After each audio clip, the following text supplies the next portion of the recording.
प्रकाशन काउंटर से प्राप्त कर सकते हैं। आपको ये भी सूचित किया जाता है कि माननीय मंत्री द्वारा बजट प्रस्तुत किए जाने के पश्चात उसे मेंबर पोर्टल पर भी उपलब्ध करा दिया जाएगा। माननीय वित्त मंत्री जी,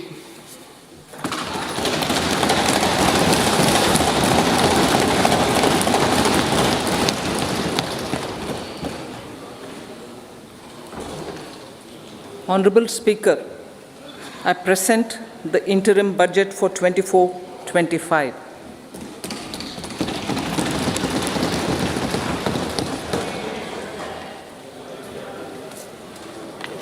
The Indian economy has witnessed profound positive transformation in the last 10 years.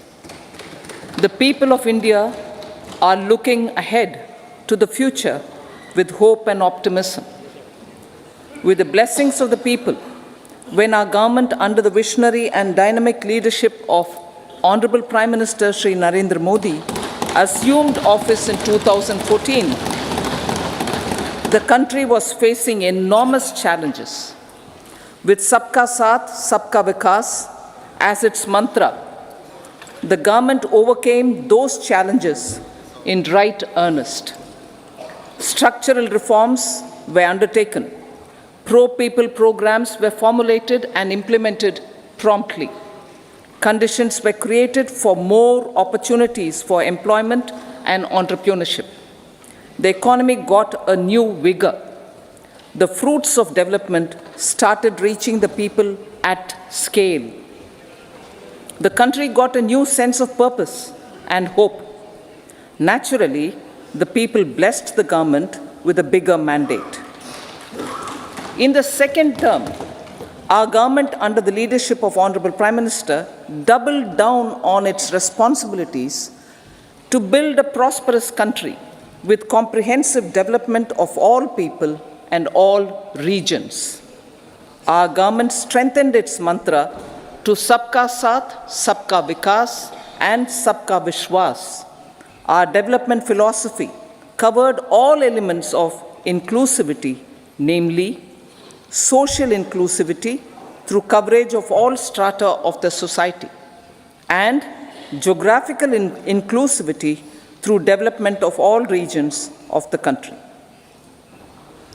With the whole of nation approach of Sabka Prayas, the country overcame the challenges of once in a century pandemic, took long strides towards Atmanirbhar Bharat, committed to Panch Pran, and laid solid foundations for the Amrit Kal.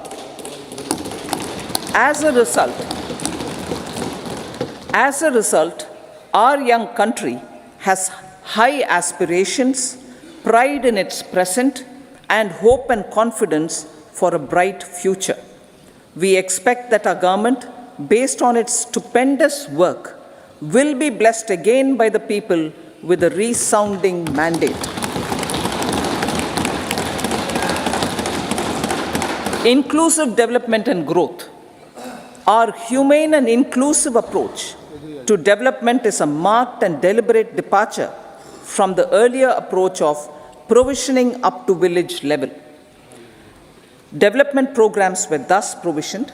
In the last 10 years, however, have targeted each and every household and individual through housing for all, Har Ghar Jal, electricity for all, cooking gas for all, bank accounts and financial services for all in record time. The worries about food have been eliminated through free ration for 80 crore people. Minimum support prices for the produce of Annadata are periodically increased appropriately. These and the provision of basic necessities have enhanced real income in the rural areas. Their economic needs could be addressed, thus spurring growth and generating jobs.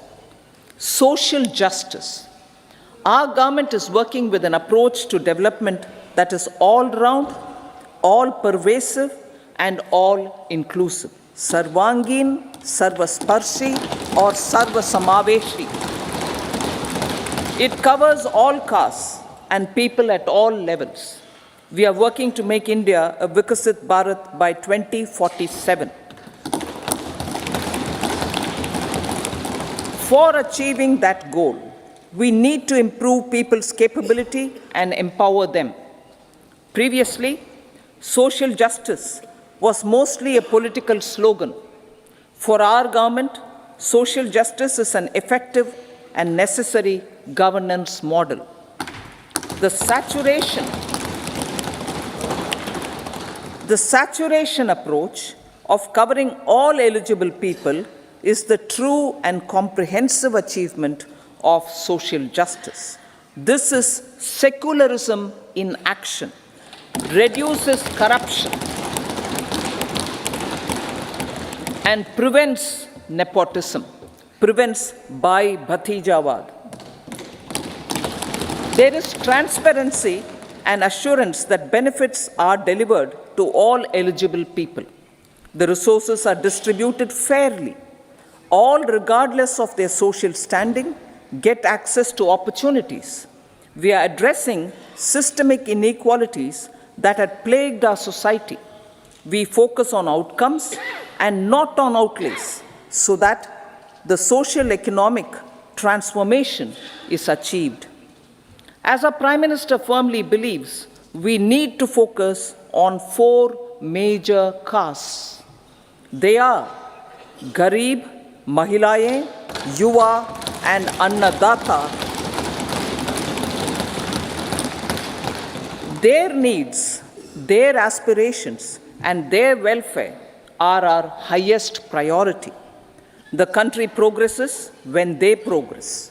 All 4 require and receive government support in their quest to better their lives. Their empowerment and well-being will drive the country forward. Garib Kalyan, Desh Ka Kalyan. We believe in empowering the poor. The earlier approach of tackling poverty through entitlements had resulted in very modest outcomes. When the poor became empowered partners in the development process, government's power to assist them also increases manifold. With the pursuit of Sabka Saath, in these 10 years, the government has assisted 25 crore people to get freedom from multi-dimensional poverty. Our government's efforts are now getting synergized with energy and passion of such empowered people. This is truly elevating them from poverty. Direct benefit transfer of 34 lakh crore rupees from the government using PM Jan Dhan accounts has led to savings of 2.7 lakh crores of rupees for the government. This savings has been realized through avoidance of leakages prevalent earlier. The savings have helped in providing more funds for Garib Kalyan. PM Swanidhi has provided credit assistance to 78 lakh street vendors. From that total of 78 lakh street vendors, 2.3 lakh have received credit for the 3rd time.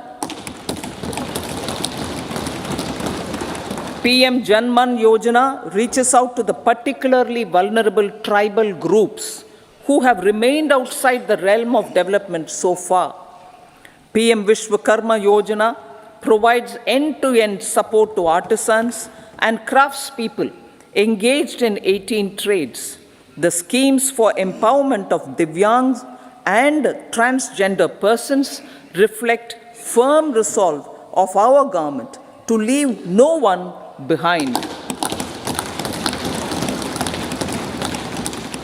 Welfare of Annadata. Farmers are our Annadata. Every year under PM Kisan Samman Yojana, direct financial assistance is provided to 11.8 crore farmers, including marginal and small farmers. Crop insurance is given to 4 crore farmers under PM Fasal Bima Yojana. These, besides several other programs, are assisting Annadata in producing food for the country and for the world.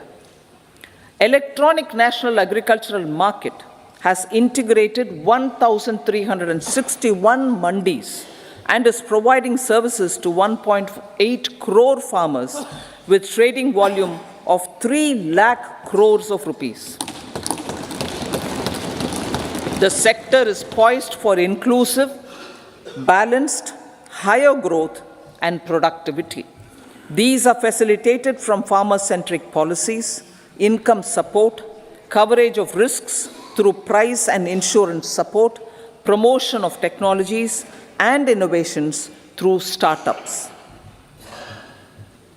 Empowering the Amrit PD, the Yuva. Our prosperity depends on adequately equipping and empowering the youth. The National Education Policy 2020 is ushering the transformational reforms. PM Schools for Rising India, PM Shri, are delivering quality teaching and nurturing holistic and well-rounded individuals. The Skill India mission has trained 1.4 crore youth, upskilled and reskilled 54 lakh youth, and established 3,000 new ITIs. A large number of institutions of higher learning, namely 7 IITs, 16 triple ITs, 7 IIMs, 15 AIMS, and 390 universities have been set up. PM Mudra Yojana has sanctioned 43 crore loans aggregating to 22.5 lakh crores of rupees for entrepreneurial aspirations of our youth. Besides that, Fund of Funds, Startup India, and Startup Credit Guarantee schemes are assisting our youth. They are also becoming Rozgar Data. The country is proud of our youth scaling new heights in sports. The highest ever medal tally in Asian Games and Asian Para Games in 2023 reflects a high confidence level.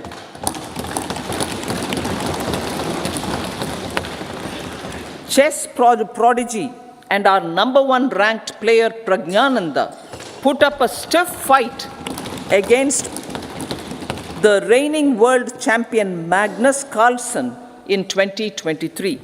Today, India has over 80 chess grandmasters compared to little over 20 in 2010.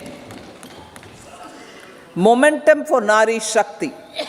The empowerment of women through entrepreneurship, ease of living, and dignity for them has gained momentum in these 10 years. 30 crore Mudra Yojana loans have been given to women entrepreneurs. Female enrollment in higher education has gone up by 28% in 10 years. In STEM courses, girls and women constitute 43% of enrollment, one of the highest in the world. All these measures are getting reflected in the increasing participation of women in workforce. Making triple talaq illegal, reservation of 1/3 seats for women in the Lok Sabha and state assemblies, and giving over 70% houses under PM Awas Yojana in rural areas to women, and giving over 70% houses under PM Awas Yojana in rural areas to women as sole or joint owners have enhanced their dignity. Exemplary track record of governance, development, and performance. Besides delivering on high growth in terms of gross domestic product, the government is equally focused on a more comprehensive GDP, that is, governance, development, and performance. Our government has provided transparent, accountable, people-centric, and prompt, trust-based administration with citizen-first and minimum government, maximum governance approach. The impact of all-round development is discernible in all sectors.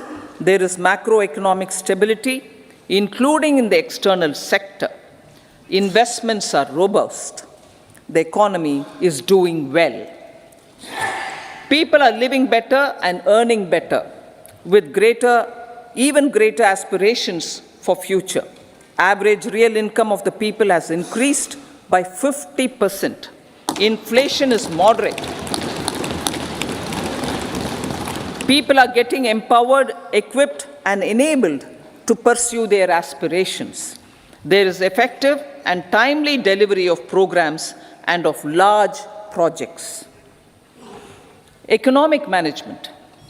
The multi-pronged economic management over the past 10 years has complemented people-centric, inclusive development. Following are some of the major elements. 1. All forms of infrastructure, physical, digital, or social, are being built in record time.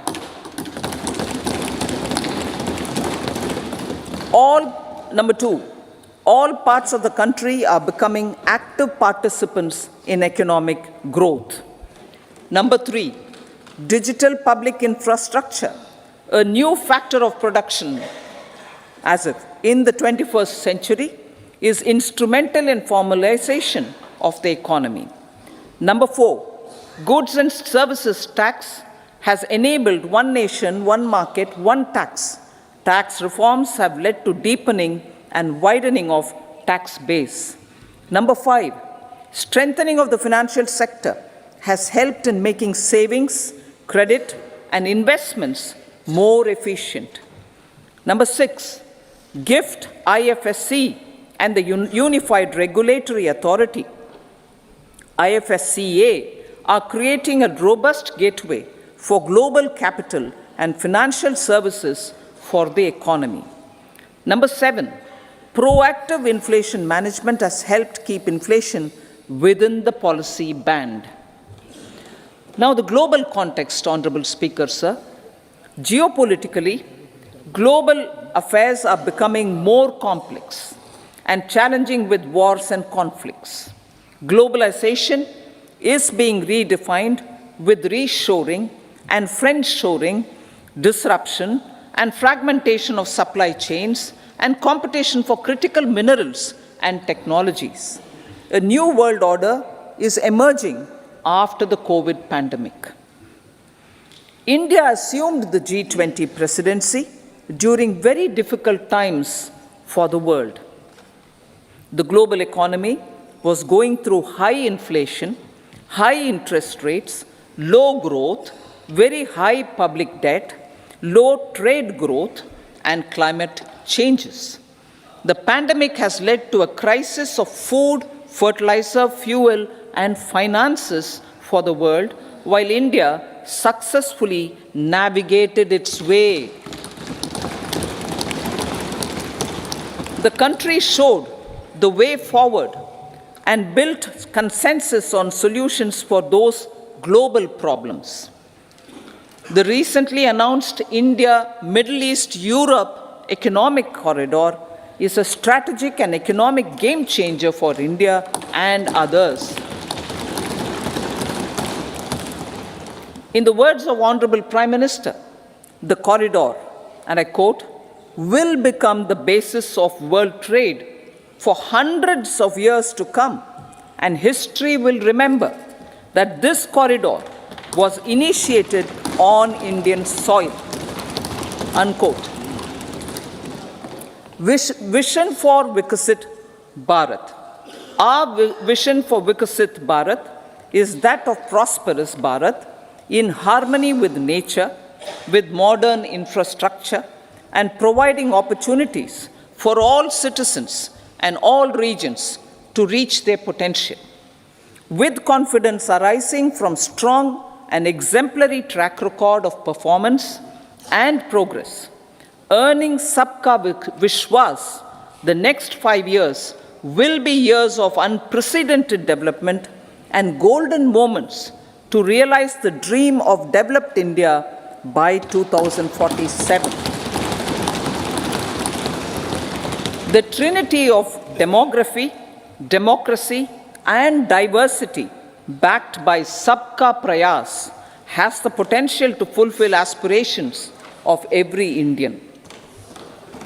As Honorable Prime Minister in his Independence Day address to the nation mentioned, I quote, "There is no dearth of opportunities, as many opportunities as we want.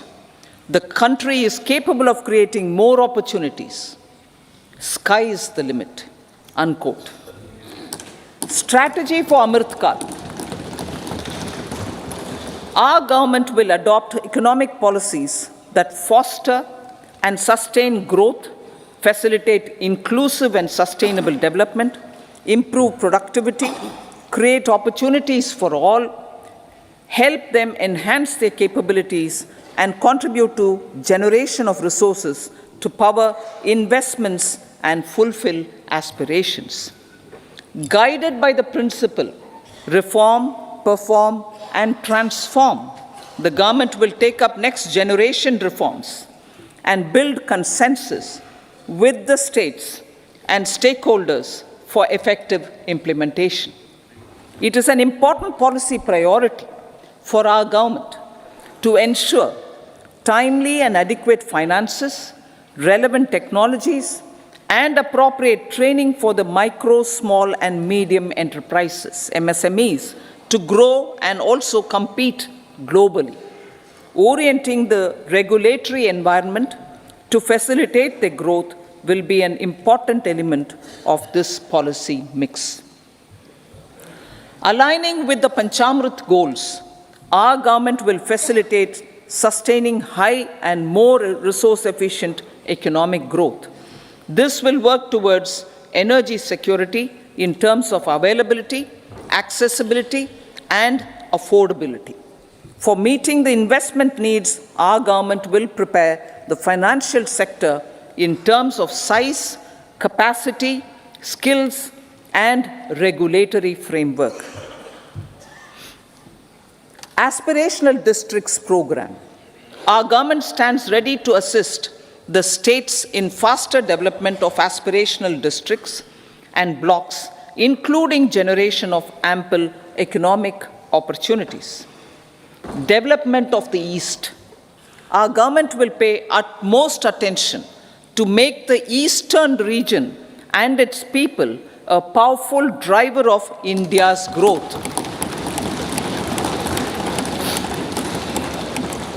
PM Awas Yojana Gramin.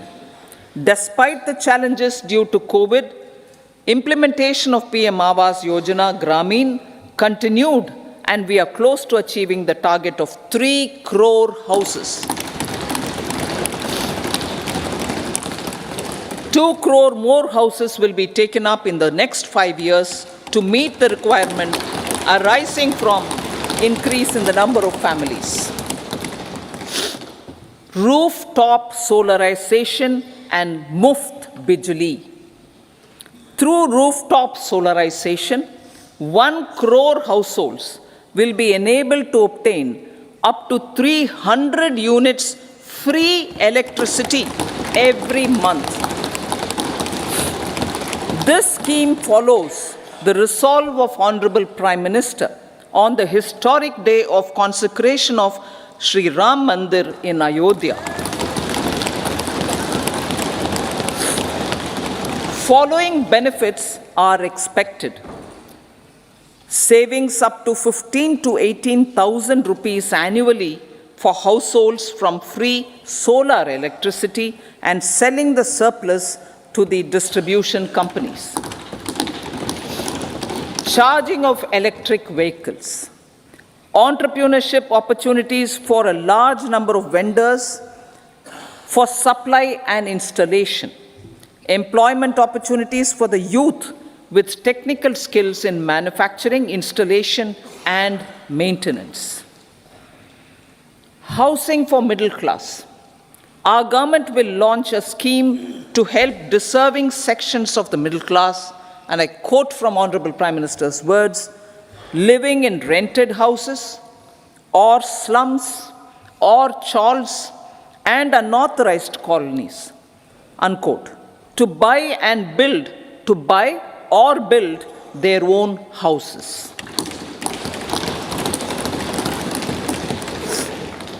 Medical colleges. Several youth are ambitious to get qualified as doctors. They aim to serve our people through improved healthcare services. Our government plans to set up more medical colleges by utilizing the existing hospital infrastructure under various departments. A committee for this purpose will be set up to examine the issues and make relevant recommendations. Cervical cancer vaccination. Our government will encourage vaccination for girls in the age group of 9 to 14 years for prevention of cervical cancer. Maternal and child health care. Various schemes for maternal and child care will be brought under one comprehensive program for synergy in implementation. Upgradation of Anganwadi centers under Saksham Anganwadi and Poshan 2.0 will be expedited for improved nutrition delivery, early childhood care, and development. The newly designed U-Win platform for managing immunization and intensified efforts of Mission Indradhanush will be rolled out expeditiously throughout the country. Ayushman Bharat.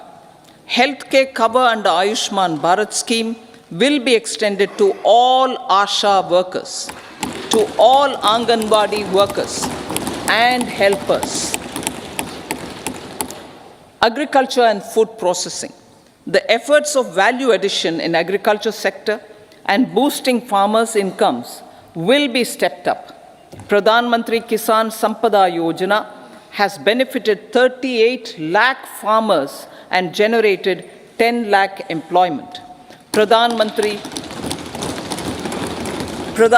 formalization of micro food processing enterprises Yojana has assisted 2.4 lakh SHGs and 60,000 individuals with credit linkages.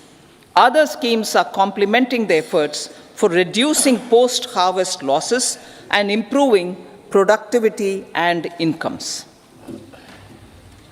For ensuring faster growth of the sector, our government will further promote private and public investment in post-harvest activities, including aggregation, modern storage, efficient supply chains, primary and secondary processing and marketing and branding. Nano DAP. After the successful adoption of nano urea, application of nano DAP on various crops will be expanded in all agroclimatic zones. Atmanirbhar Oil Seeds Abhiyan. Building on the initiative announced in 2022, a strategy will be formulated to achieve Atmanirbharta for oil seeds such as mustard, groundnut, sesame, soya bean, and sunflower. This will cover research for high-yielding varieties, widespread adoption of modern farming techniques, market linkages, procurement, value addition, and crop insurance. Dairy development. A comprehensive program for supporting dairy farmers will be formulated. Efforts are already on to control foot and mouth disease. India is the world's largest milk producer with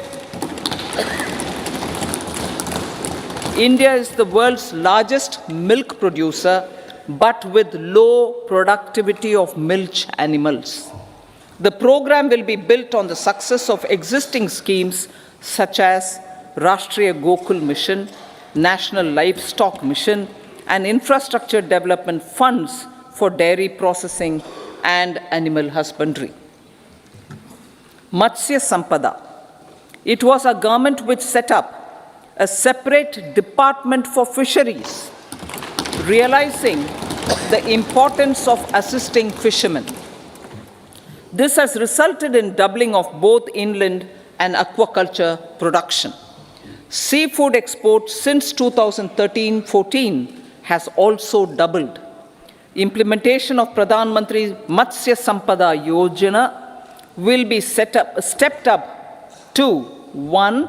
Enhance aquaculture productivity from existing 3 to 5 tons per hectare.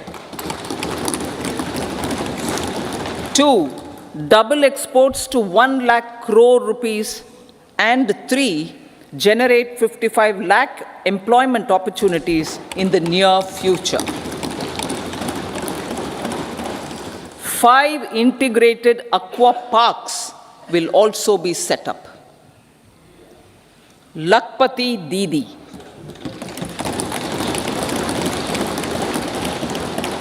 83 lakh SHGs. 83 lakh SHGs with 9 crore women are transforming rural socio-economic landscape with empowerment and self-reliance. Honorable Speaker said, their success has assisted nearly 1 crore women to become Lakpati Didi already. They are an inspiration to others. Their achievements will be recognized through honoring them. Buoyed by the success, it has been decided to enhance the target for Lakpati Didi from 2 crores to 3 crores.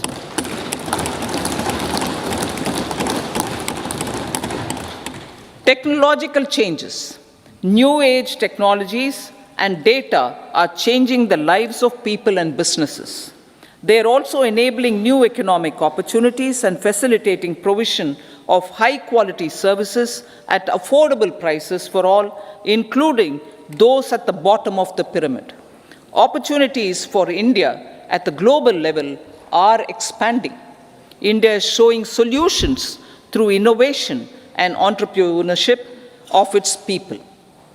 Research and innovation for catalyzing growth, employment, and development.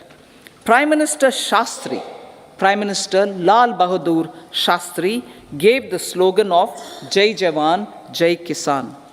Prime Minister Vajpayee, Atal Bihari Vajpayee ji, made that Jai Jawan, Jai Kisan, Jai Vigyan. Prime Minister Modi has furthered that to Jai Jawan, Jai Kisan, Jai Vigyan, and Jai Anusandhan, as innovation is the foundation of development. For our tech-savvy youth, this will be a golden era. A corpus of 1 lakh crore rupees will be established with 50-year interest-free loan provided. The corpus will provide long-term financing or refinancing with long tenors and low and or nil. I repeat that sentence. The corpus will provide long-term financing or refinancing with long tenors and low or nil interest rates. This will encourage the private sector to scale up research and innovation significantly in sunrise domains. We need to have programs that combine the powers of our youth and technology. A new scheme will be launched for strengthening deep tech technologies for defense purposes and expediting Atmanirbharta. Infrastructure development. Building on the massive tripling of the capital expenditure outlay in the past 4 years, resulting in huge multiplier impact on economic growth and employment creation, the outlay for the next year is being increased by 11.1% to 11,111 crore rupees. This would be 3.4% of our GDP. Railways. 3 major railway corridor programs will be implemented. These are energy, mineral, and cement corridor. Number 2, port connectivity corridors. And number 3, high traffic density corridors. The projects have been identified under the PM Gati Shakti for enabling multimodal connectivity. They will improve logistics efficiency and reduce cost. The resultant decongestion of the high traffic corridors will also help in improving operations of passenger trains, resulting in safety and higher travel speed for passengers. Together with dedicated freight corridors, these 3 economic corridor programs will accelerate our GDP growth and reduce logistic costs.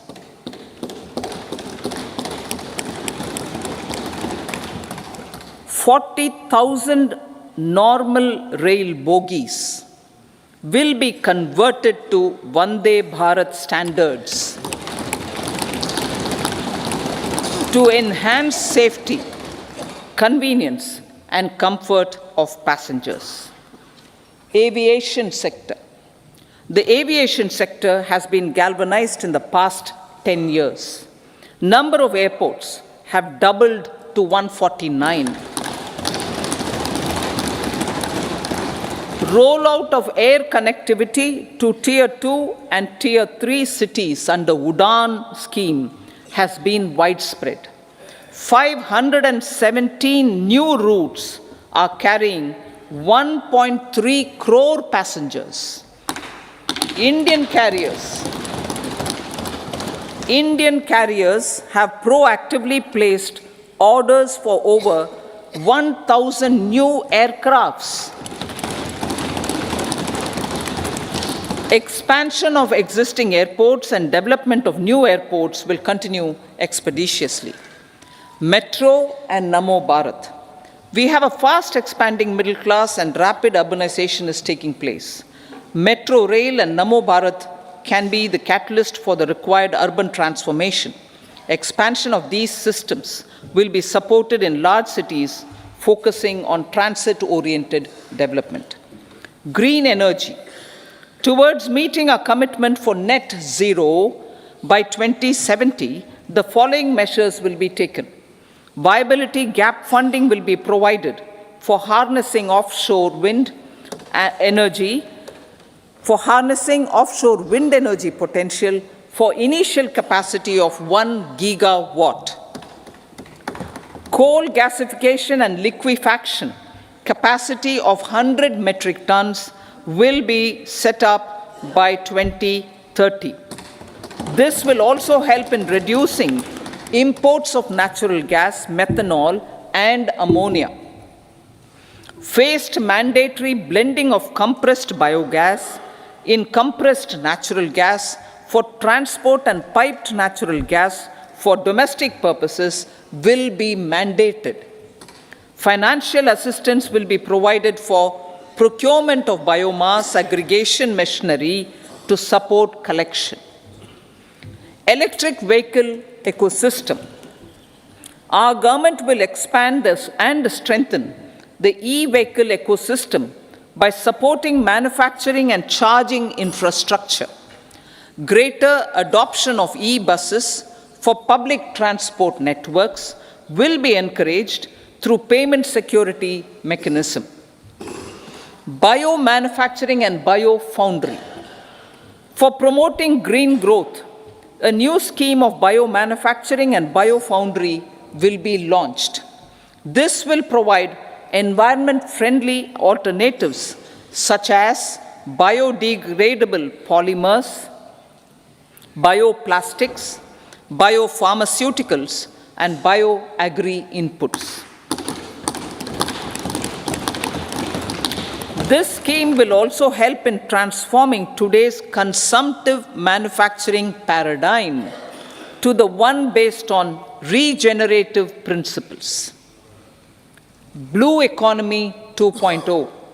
For promoting climate resilient activities for Blue Economy 2.0, a scheme for restoration and adaptation measures and coastal aquaculture and mariculture with integrated and multi-sectoral approach will be launched.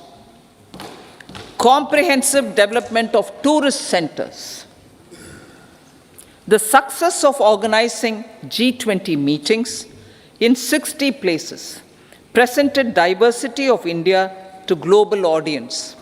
Our economic strength has made the country an attractive destination for business and conference tourism. Our middle class also now aspires to travel and explore. Tourism, including spiritual tourism, has tremendous opportunities for local entrepreneurship. States will be encouraged to take up comprehensive development of iconic tourist centers, branding and marketing them at global scale. A framework for rating of the centers based on quality of facilities and services will be established. Long-term interest-free loans will be provided to states for financing such development on matching basis. To address the emerging fervor for domestic tourism, Honorable Speaker, sir, projects for port connectivity, tourism infrastructure, and amenities will be taken up on our islands, including Lakshadweep. This will help in generating employment also. Promoting investments. The FDI inflow during 2014 to 23 was $596 billion, marking a golden era. That is twice the inflow during 2005 to 14. For encouraging sustained foreign investment, we are negotiating bilateral investment treaties with our foreign partners in the spirit of First Develop India. FDI is First Develop India. Reforms in the states for Vikasit Bharat. Many growth and development enabling reforms are needed in the states for realizing the vision of Vikasit Bharat. A provision of 75,000 crore rupees as 50-year interest-free loan is proposed this year to support those milestone-linked reforms by the state governments. Societal changes. The government will form a high-powered committee for an extensive consideration of the challenges arising from fast population growth and demographic changes. The committee will be mandated to make recommendations for addressing these challenges comprehensively in relation to the goal of Vikasit Bharat. Amrit Kal as Kartavya Kal. Our government stands committed to strengthening and expanding the economy with high growth and to create conditions for people to realize their aspirations. Honorable Prime Minister, in his Independence Day address to the nation in the 75th year of our Republic, said, and I quote, "We commit ourselves to national development with new inspirations, new consciousness, new resolutions as the country opens up immense possibilities and opportunities. It is our Kartavya Kal." Unquote. Every challenge of the pre-2014 era was overcome through our economic management and our governance. These have placed the country on a resolute path of sustained high growth.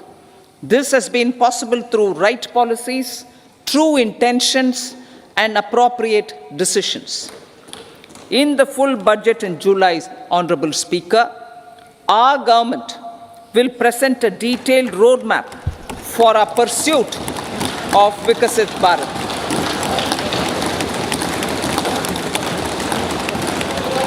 Revised estimates of 2023-24.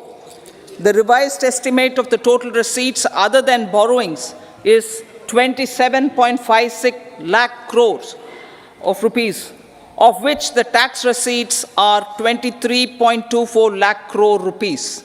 The revised estimate of total expenditure is 44.90 lakh crore rupees. The revenue receipts at 30.03 lakh crore rupees are expected to be higher than the budget estimate, reflecting strong growth momentum and formalization in the economy. The revised estimate of the fiscal deficit is 5.8% of GDP, improving on the budget estimate, notwithstanding moderation in the nominal growth estimates. Budget estimates for 2024-25.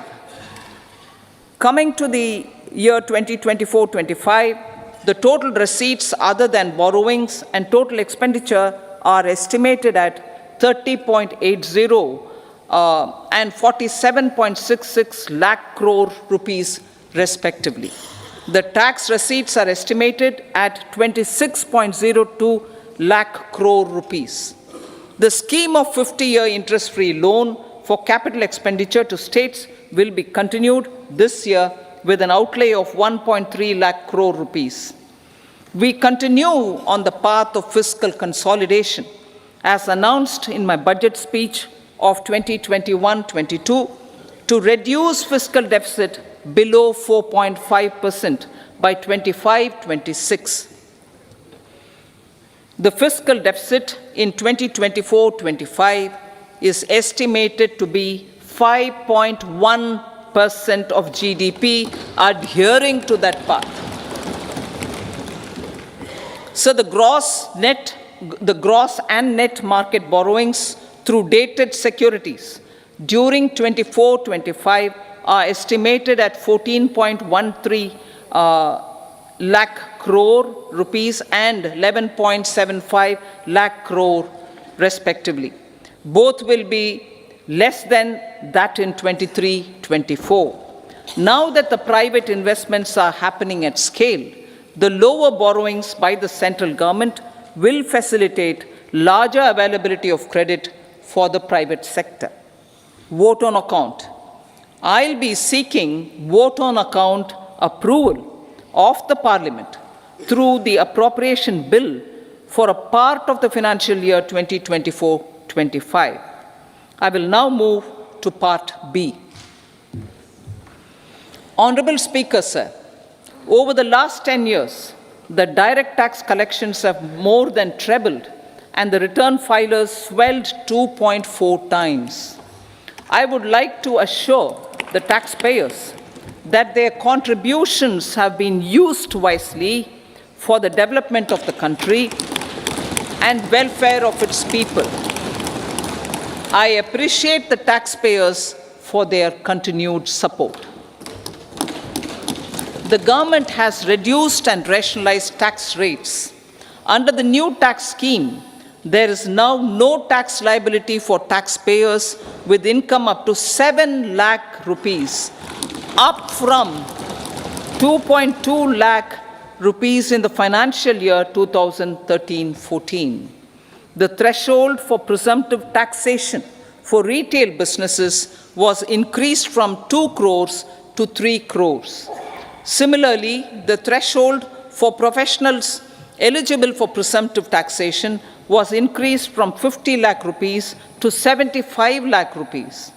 Also, corporate tax rate was decreased from 30% to 22% for existing domestic companies and to 15% for certain new manufacturing companies.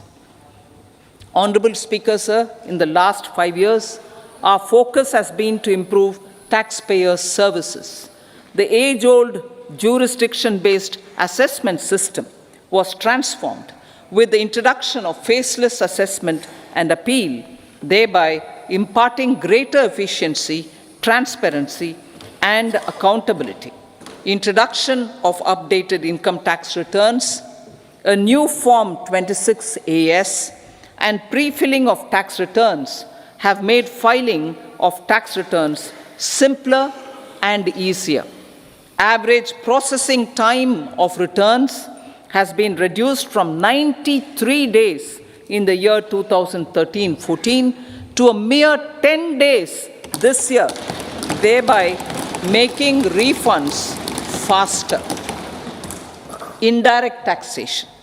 By unifying the highly fragmented indirect tax regime in India, the GST has reduced the compliance burden on trade and industry. The industry has acknowledged the benefits of GST. According to a recent survey conducted by a leading consulting firm, 94% of industry leaders view the transition to GST as largely positive. According to 80% of the respondents, it has led to supply chain optimization, as elimination of tax arbitrage and octroi has resulted in disbanding of checkposts at the state and city boundaries. At the same time, tax base of GST more than doubled, and the average monthly gross GST collection has almost doubled to 1.66 lakh crores this year. States too have benefited. States' SGST revenue, including compensation released to states in the post-GST period of 2017-18 to 2022-23, has achieved a buoyancy of 1.22. In contrast, the tax buoyancy of state revenues from subsumed taxes in the pre-GST four-year period of 2012-13 to 2015-16 was a mere 0.72. The biggest beneficiaries are consumers, as reduction in logistic cost and taxes have brought down prices of most goods and services. We have taken a number of steps in customs to facilitate international trade. As a result, the import release time declined by 47% to 71 hours at inland container depots, by 28% to 44 hours at air cargo complexes, and by 27% to 85 hours at seaports over the last 4 years since 2019, when the national time release studies were first started. Tax proposals. As for tax proposals, in keeping with the convention, I do not propose to make any changes relating to taxation and propose to retain the same tax rates for direct and indirect taxes, including import duties. However, certain tax benefits to startups and investments made by sovereign wealth or pension funds, as also tax exemption on certain income of some IFSC units, are expiring on 31/3/2024. To provide continuity in taxation, I propose to extend the date to 31/3/2025. Moreover, in line with the government's vision to improve ease of living and ease of doing business, I wish to make an announcement to improve taxpayer services. There are a large number of petty, non-verified, non-reconciled, or disputed direct tax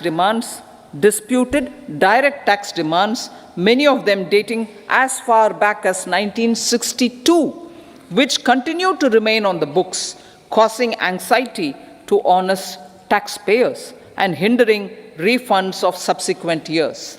Honorable Speaker, sir, I propose to withdraw such outstanding direct tax demands up to 25,000 rupees pertaining to the period up to financial year 2009-10 and up to 10,000 rupees for financial years 2010-11 to 2014-15.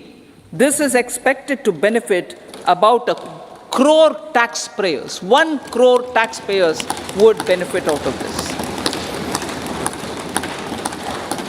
Economy then and now. In 2014, when our government assumed the reins, the responsibility to mend the economy step by step and to put the governance systems in order was enormous. The need of the hour was to give hope to the people, to attract investments, and to build support for the much-needed reforms. The government did that successfully, following a strong belief of nation first. The crisis of those years has been overcome, and the economy has been put firmly on a high, sustainable growth path with all-round development. It is now appropriate to look at where we were then. I repeat, it is now appropriate to look at where we were then till 2014 and where we are now, only for the purpose of drawing lessons from the mismanagement of those years. The government will lay a white paper on table of the House.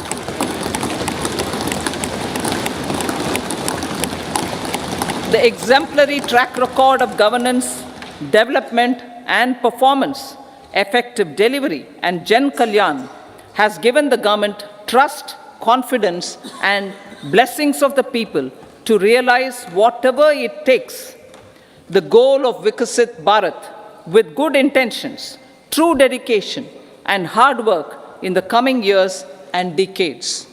With this, Honorable Speaker, I commend the interim budget to this august House. Jai Hind.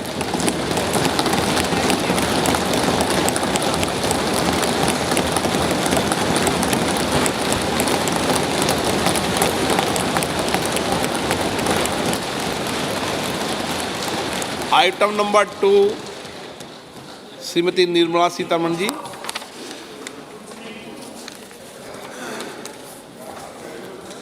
So, with your permission, I rise to lay on the table the following statements under Section 3(1) of the Fiscal Responsibility and Budget Management Act 2003, Medium-Term Fiscal Policy cum Fiscal Policy Strategy Statement and Macroeconomic Framework Statement. Item number 3, Srimati Nirmala Sitharaman ji. Sir, with your permission, I rise to move for leave to introduce the Finance Bill 2024. प्रश्न ये है कि विधेयक को पुनर्स्थापित करने की अनुमति प्रदान की जाए। जो सदस्य इसके पक्ष में हाँ कहें, जो सदस्य विरोध में ना कहें। मेरे विचार में निर्णय हाँ वालों के पक्ष हुआ, हाँ वालों के पक्ष हुआ। माननीय मंत्री जी विधेयक को पुनर्स्थापित करें। Sir, I introduce the bill.